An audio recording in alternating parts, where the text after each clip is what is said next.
ये जो लोग कहानी कहता है ना कि मायावती पैसा लेती हैं, अखिलेश पैसा लेते हैं, ये सब फर्जी है। वो पैसा लेते हैं पार्टी चलाने के लिए, क्योंकि उनको कोई चंदा नहीं देता है। ये बहुजन समाज पार्टी भी चंदे से चलाता है, ये प्रोग्राम भी चंदे से हुआ है, ये सोशल मीडिया भी चंदे से चलाता है। इसलिए निडर होकर कहिए कि हम गरीब लोग हैं, चंदे से चलाएंगे, लेकिन हम अपने बच्चों को पढ़ाएंगे और एक दिन इस देश में हमारी सत्ता होगी।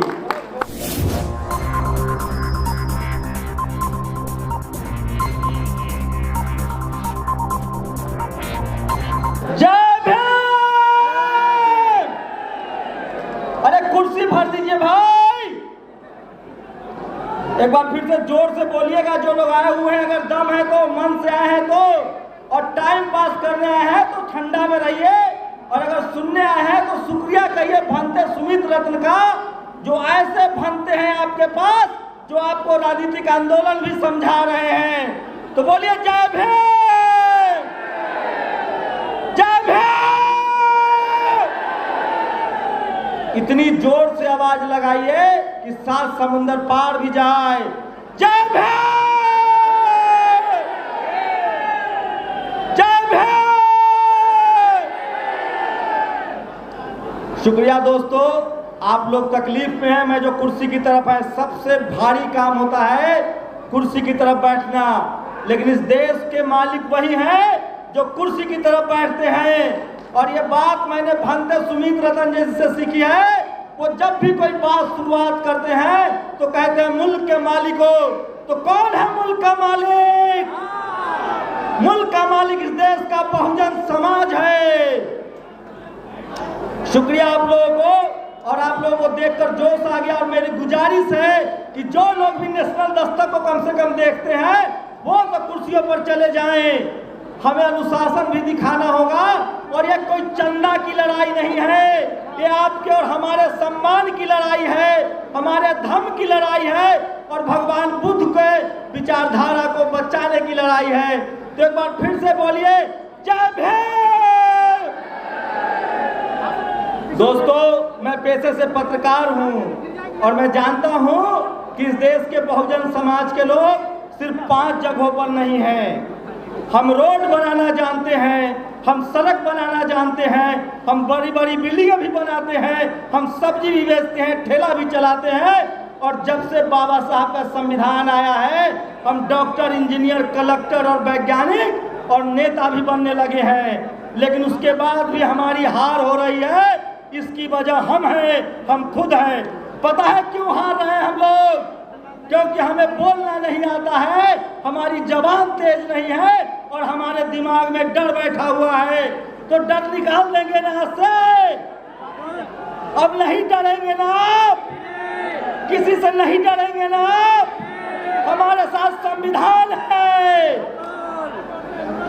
मैं ये बात इसलिए कह रहा हूँ कि मुझे जितने फोन कॉल्स आते हैं, जितने लोग मुझसे मिलते हैं, वो कहते हैं कि आपको डर नहीं लगता है। अरे किससे डरना है? 2 हाथ उसके भी हैं, 2 हाथ हमारे भी हैं। अरे उसका पेट निकला हुआ है, हमारे लोग खेतों में मेहनत करते हैं। डर हमें नहीं लगता है, डर हमारे दिमाग में बैठा दिया गया है। और वो डर पता है किसने बैठाया है? टीवी और अखबार ने। मैं एक पत्रकार के तौर पे आप लोगों से गुजारिश करता हूँ कि इस देश के टीवी और अखबार का बहिष्कार कीजिए। एकदम टीवी अखबार मत देखिए, क्योंकि इस देश के टीवी और अखबार ने आपके नजरों में आपके नेताओं को बेईमान घोषित कर दिया, और आपने मान लिया। इस देश में इतने सुंदर पार्क जो बैठे हुए हैं आप, ये मायावती ने बनवाया। इस देश में अखिलेश यादव ने पार्क बनवाया, मेट्रो बनवाया, लालू यादव ने कॉलेज यूनिवर्सिटी बनवाए, मायावती ने कॉलेज यूनिवर्सिटी बनवाया, हेमंत सोरेन, शिबू सोरेन, करुणानिधि, जितने बहुजन नेता है उन्होंने काम किया, स्कूल बनवाए, अस्पताल बनवाए।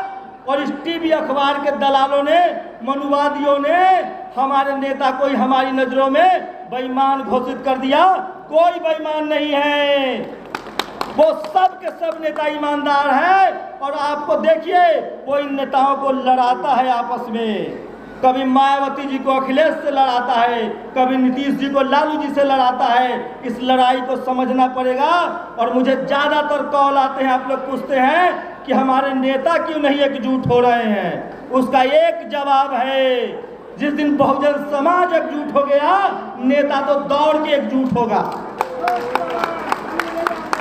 और मैं एक और बात कह रहा हूं, हम सब लोग जो SC ST OBC माइनॉरिटी के लोग हैं, गांठ बांध लीजिए।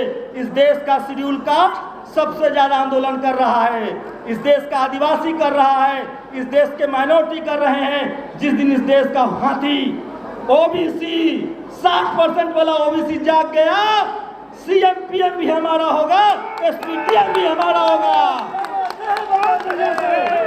ये देश वोट से चलता है, संविधान से चलता है, और ये OBC के लोगों की जिम्मेदारी है कि अपना CM PM बना लो, अपना SP DM बना लो, नहीं तो खेत जोतते हैं हम, हल चलाते हैं हम, और हमारे बच्चे मारे जा रहे हैं, हमारा रिजर्वेशन खत्म हो रहा है। और ये सब दो लोगों से कर रहा है। ये मनुवादियों का दो हथियार है, एक टीवी और एक अखबार जो आपके घरों में है, इसका बायकॉट कीजिए। और अब तो मुझे खुशी है, 100 से ज़्यादा सोशल मीडिया के लोग हैं। आप लोग इंटरनेट पर पढ़िए, सोशल मीडिया देखिए, तमाम बहुजन चैनलों को देखिए, उनको सब्सक्राइब कीजिए और उनके पत्रकारों के साथ खड़े होइए।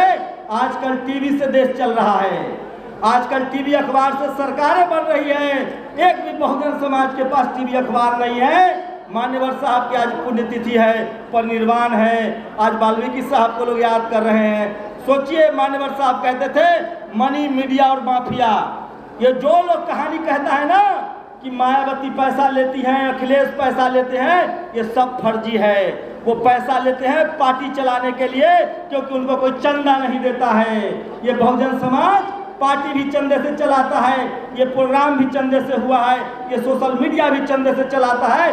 इसलिए निडर होकर कहिए कि हम गरीब लोग हैं, चंदे से चलाएंगे, लेकिन हम अपने बच्चों को पढ़ाएंगे और एक दिन इस देश में हमारी सत्ता होगी। आप लोग गांठ बांध लीजिए, किसी के भरोसे मत रहिए। हमारे नेता एक पैरों पर खड़े होंगे, घुटनों पर रेंगते हुए आएंगे जिस दिन हम समाज के तौर पे एकजुट हो गए। और उसके लिए जरूरी है कि हमको एक झंडा के नीचे आना पड़ेगा, बाबा साहब की 22 प्रतिज्ञाओं को याद करना पड़ेगा, एक झंडे पंसील के नीचे आना पड़ेगा, चाहे हमारा धर्म हो, चाहे हमारी पॉलिटिकल पार्टी हो। सोचिए, राजेंद्र प्रसाद सिंह कहते हैं कि इस देश में कांग्रेस और बीजेपी बड़ी पार्टी नहीं है, अमीरों की पार्टी है। इस देश में बड़ी पार्टी है Sapa, Baspa, RJD, JDU, JMM, DMK, जो बहुजनों की पार्टी है। लेकिन आपकी पार्टी सत्ता में नहीं है, क्योंकि आपके पास टीवी अखबार नहीं है। आप लोग लड़ रहे हैं जाति के नाम पर। ये लड़ाई बंद करनी होगी और बाबा साहब के विचारों को लेकर, तथागत बुद्ध के विचारों लेकर पंसील के झंडे के नीचे जमा होना होगा, न तो गांठ बांध लो, ये फूट डालो और राज करो। अंग्रेजों की नीति नहीं थी, मुगलों की नीति नहीं थी, ये मनुवादियों की नीति है जो आपको आपस में लड़ाता है। 22,000 जातियों में बटे हुए थे हमको बांट दिया गया था। और पहले जब मनुस्मृति थी तो हम शूद्र और अछूत थे। बाबा साहब ने हमको SC ST OBC और माइनॉरिटी बनाया है। किसी से जाति मत पूछो, बस इतना पूछो, SC हो, ST हो, OBC हो, जनरल हो, माइनॉरिटी हो, ये संवैधानिक टर्म है। संविधान के हिसाब से बात कीजिए। और मैं आखिरी बार कहना चाह रहा हूँ, इस देश में जिस दिन बहुजनों ने बोलना शुरू कर दिया, सिर्फ बोलना शुरू कर दिया, लिखना शुरू कर दिया, सोशल मीडिया का इस्तेमाल करना शुरू कर दिया, भूचाल आ जाएगा। हमारी सत्ता होगी, हमारे कॉलेज यूनिवर्सिटी होंगे और हमारे बच्चों को सोचिए, आप टीवी नहीं चला सकते हैं। और आखिरी बार कह रहा हूँ, जितने व्हाइट कॉलर लोग हैं यहाँ, जो बढ़िया कपड़ा, बढ़िया पढ़ाई लिखाई करके नौकरी कर रहे हैं, मेरे भाई गांठ बांध लो। अब मजदूरों को नहीं मारने वाले हैं वो। अब वो शहरों में जाति ढूंढ रहे हैं, कॉलेज में जाति ढूंढ रहे हैं, मीडिया में जाति ढूंढ रहे हैं, ब्यूरोक्रेसी में जाति ढूंढ रहे हैं, सुप्रीम कोर्ट, हाई कोर्ट में जाति ढूंढ रहे हैं। जो मलाईदार पद है वहाँ जाति ढूंढी जा रही है, बिजनेस में जाति ढूंढी जा रही है। तुम सब्जी बेचो, ठेला चलाओ, रिक्शा चलाओ, गरीब रहो, मजदूर रहो, कोई नहीं मारने आएगा। हो सकता है कि तुमको पुचकार कर 10-20 रुपया भी दे दे, लेकिन जब आप मलाईदार पद, SPDM, कलेक्टर, CM जब मांगेंगे, तब वो आपकी जाति पूछते हैं और तब आप पर अत्याचार करते हैं। इसलिए अब जातिवाद जो है वो गांव में नहीं, शहरों में आ गया है। उस जातिवाद से लड़ना है। और सोचिए, कल्पना कीजिए, वो कौन लोग हैं जो आपको धर्म के नाम पर लड़ाते हैं? वो कौन लोग हैं जो आपको जाति के नाम पर लड़ाते हैं? वो वही लोग हैं जो आपको चपरासी नहीं बनने देना चाहते हैं। सोचो, वो आपको चीफ मिनिस्टर बनने देगा? जो आपको चपरासी नहीं बनने देना चाहता है वो चीफ मिनिस्टर बनने देगा, चीफ जस्टिस बनने देगा? इसलिए अपने दुश्मनों को पहचानो और पंचशील के झंडे तले, बहुजन यूनिटी के तले एक तरफ आओ। बहुजन हिताय बहुजन सुखाय। और जब तक हम एकजुट नहीं होंगे तब तक न हमारे पास जमीन है, न हमारे पास पैसा है, न हमारे पास टीवी है, न हमारे पास अखबार है, न हमारे पास बिजनेस है। हमारे पास अभी भी आज़ादी के 75 साल बाद भी एक चीज है, वो है बाबा साहब का संविधान और वोट का अधिकार। और उसी वोट से CM-PM लेना पड़ेगा। और अगर ये बात आप नहीं मानेंगे तो आप अपने मरने की तैयारी कीजिए। बस एक फर्क होगा, हमारी मौत पहले होगी, बारी आपकी आएगी, तरीका अलग होगा। हमारी मौत सम्मान से होगी, हमारी मौत पे लोग रोएंगे और आप रोक जलालत की जिंदगी मारे जाएंगे। इसलिए अन्याय के खिलाफ, गैर बराबरी के खिलाफ खड़ा होना होगा, बोलना पड़ेगा, लिखना पड़ेगा। और सोशल मीडिया का इस्तेमाल कीजिए और अपने दिमाग से डर से निकालिए। बुद्ध ने कभी हथियार नहीं उठाया, लेकिन उन्होंने अंगुली माल को बदल डाला। हमारे पास ऐसे महापुरुष हैं, तो हमें बुद्ध के रास्ते पर चलकर संविधान को मानते हुए अपनी आवाज को बुलंद करना होगा। और टीवी अखबार से टाटा बाय बाय कीजिए, नहीं तो पीढ़ी दर पीढ़ी गुलाम रहेंगे और वो आपको अपने ही नजरों में आपको गिरा देगा। शुक्रिया। जय